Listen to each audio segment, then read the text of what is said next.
9, 8, 7, 6, 5, 4, 3. Hold it. Hold it.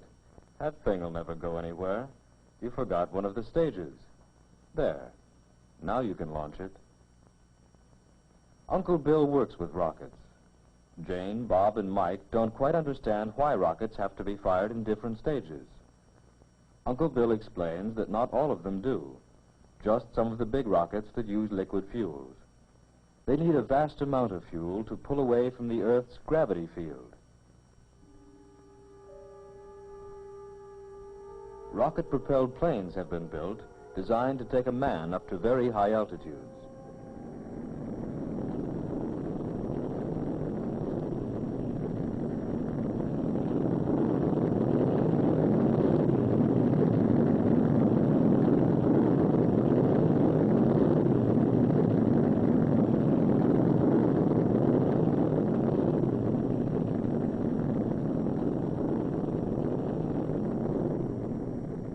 To overcome the effect of gravity, the rocket plane is carried to high altitude by a large transport plane.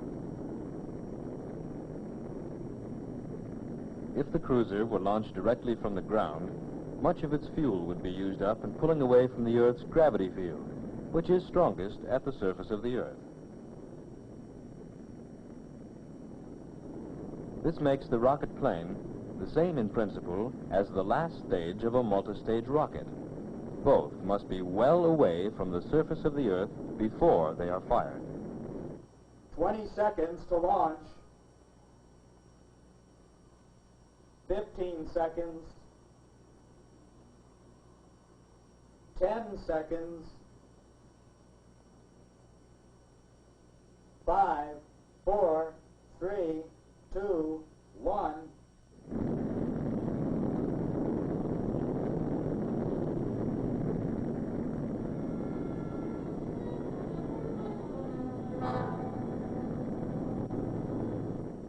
For probing deeper into space, scientists have proposed another way of overcoming the problems of fuel and gravity. They propose space platforms, or way stations in space.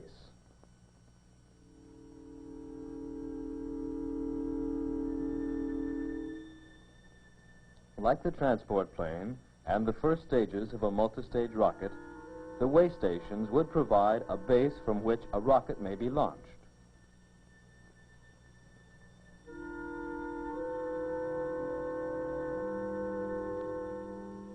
Various forms have been suggested, but a space station might look something like this. Such a space station might be built about 1,075 miles above the surface of the Earth. If it were farther out, it would be more difficult to send supplies. If it were closer, it would revolve around the Earth too quickly. It would, however, have to move fast enough to avoid being pulled down to the Earth by gravity.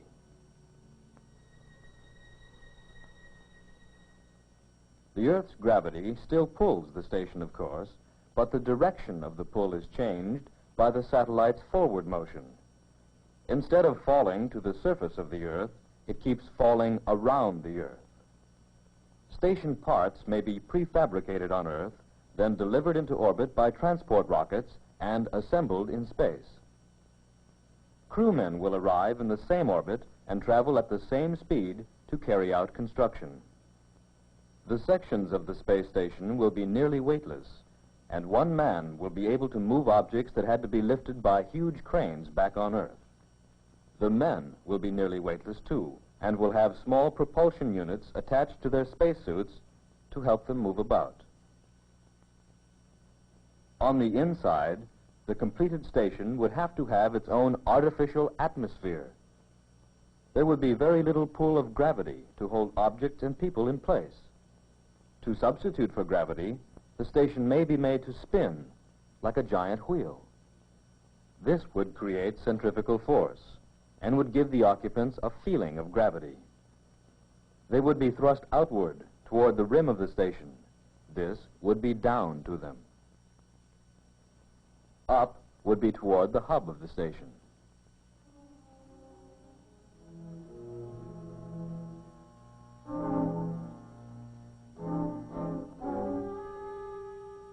way station may also be used for a research laboratory and for testing equipment for a journey farther into space.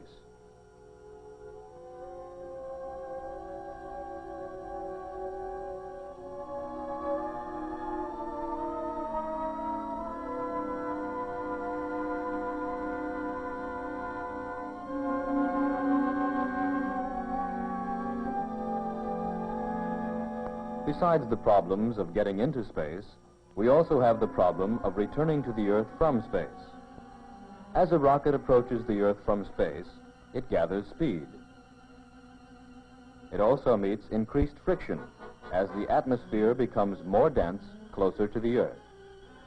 Friction causes the rocket to become so hot that it burns up like a small meteor. Once we solve all these problems about space stations, Jane wonders why we couldn't put one on the moon. And we could. You might say that the moon is a ready-made way station in space. The moon is about 240,000 miles away, about as far as 10 trips around the Earth. To get 1,000 miles from the Earth, a rocket would need this much power. To get to the moon, a rocket would need just a little bit more. Landing on the moon will have its problems. The moon has little or no atmosphere, so friction and heat would not be a major problem. But the moon does have a gravity field, although it is not nearly as powerful as the gravity field of the Earth. A spaceship would approach the moon at high speed. Small rockets could be used to turn the base of the ship toward the moon. Other rockets would fire out of the base to slow down the spacecraft so that it could make a safe landing. The surface of the moon is quite different from that of the Earth. It is covered with large pits or craters. These may be places where large meteors collided with the moon in times past. In addition to craters, there are mountains, crevices, plains, and plateaus. During the day, which on the moon is equal to about 2 Earth weeks, the temperature goes over 200 degrees Fahrenheit. And during the long 2-week night, it goes as low as about 250 degrees below zero. To escape the extreme temperatures, the moon station would probably be underground, where the temperature remains more moderate. It would need a source of power. Green plants might be used to produce oxygen within the station. The station would have to be sealed to retain its artificial atmosphere. Probably the only parts of the station on the surface would be observation domes, entrance ports, and radio antenna. Taking off from a moon base, a space vehicle would not have to pass through a dense atmosphere. It would only have to pull away from the moon's comparatively weak gravity field. It could then head for Mars. At rocket speed, cruising through the very thin gas that appears to fill space, it would take many months to get to Mars. We would probably find some sort of atmosphere on Mars, but not an atmosphere like our own. If other planets, more like our own, exist, they are unknown planets of other suns far out in the universe. The star or sun nearest to our own is about 25 trillion miles away. It would take far more than a human lifetime to travel this distance at present rocket speeds.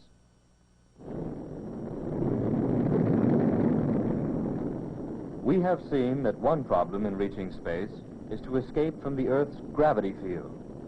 A great amount of energy is required to escape from this pull. Another important problem is re-entering the Earth's atmosphere at low enough speed so that friction is not too great. Too much friction causes too much heat. Man-made space stations in nearby space might go far toward overcoming the effect of gravity. Such stations would orbit the Earth like satellites, and could serve as taking-off points for more distant places.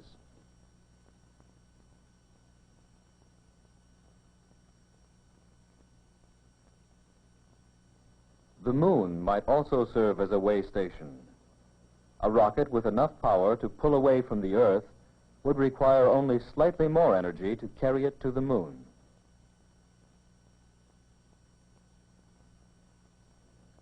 Small rockets can be used to turn a spacecraft while it is in flight.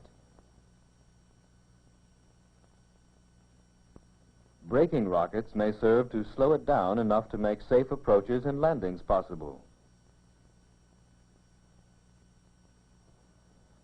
The moon might serve as a taking-off point for other planets in our own solar system. A space vehicle could pull away from the moon's weak gravity field easily enough.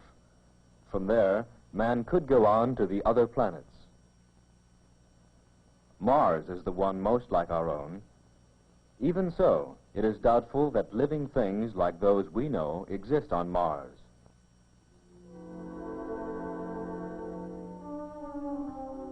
If other planets more like our Earth exist, they must be planets of other suns that are trillions of miles away.